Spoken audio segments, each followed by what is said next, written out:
गुजरात के पंचायती राज मंत्री के बेटों ने अपने ही पिताजी के डिपार्टमेंट के पैसे उड़ा दिए। दाहोद में 71 करोड़ रुपए का मनरेगा का घोटाला हुआ है। और ये महाघोटाला इसलिए है, ये सिर्फ घोटाला नहीं है, एक महाघोटाला है, क्योंकि भारतीय जनता पार्टी के मंत्री के बेटों ने अपने ही पिताजी के डिपार्टमेंट में ये 71 करोड़ का घोटाला किया है और वो पकड़े गए। आप सब जानते हैं कि वहां के कृषि और पंचायत मंत्री बचूभाई खाबड़ जी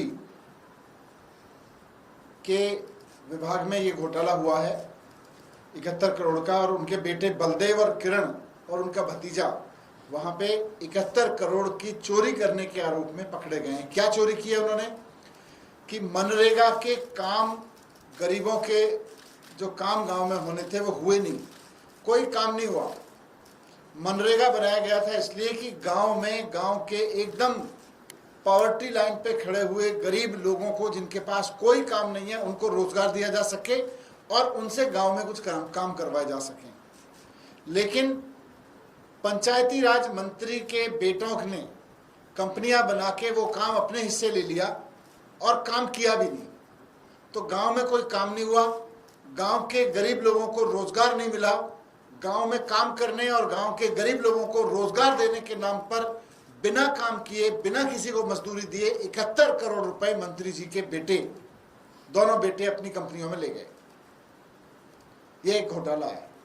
लेकिन इसमें महाघोटाला यह है कि भारतीय जनता पार्टी की सरकार इसमें मंत्री जी के खिलाफ कोई एक्शन ही नहीं ले रही है।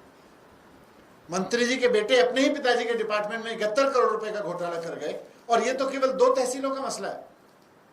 ये तो केवल 2 तहसीलों का मसला है जहां ये 71 करोड़ रुपए का ऐसा मामला सामने आ गया जहां काम नहीं हुआ। अभी इसमें पूरे गुजरात में अगर सारे तालुकाओं में इसकी जांच करा ली जाए तो ये कितने हजार करोड़ का घोटाला मिलेगा, इसका अंदाजा लगाना मुश्किल है। लेकिन भारतीय जनता पार्टी क्या कर रही है? भारतीय जनता पार्टी ने कोई सीबीआई को केस नहीं दिया, वहां की सरकार ने कोई ईडी को केस नहीं दिया। मंत्री जी बाकायदा अपनी कुर्सी पे बने हुए हैं क्योंकि बाकी तालुकाओं में जांच ना हो जाए। मंत्री जी बाकायदा अपनी कुर्सी पे बने हुए हैं। तो ऐसे में जब मंत्री जी खुद कुर्सी पे बने हुए हैं, उनके बेटे उन्हीं के डिपार्टमेंट में भ्रष्टाचार करने के आरोप में गुजरात की पुलिस की गिरफ्त में है, वैसे में मंत्री जी का इस्तीफा क्यों नहीं लिया जा रहा? ये क्या वजह है कि भारतीय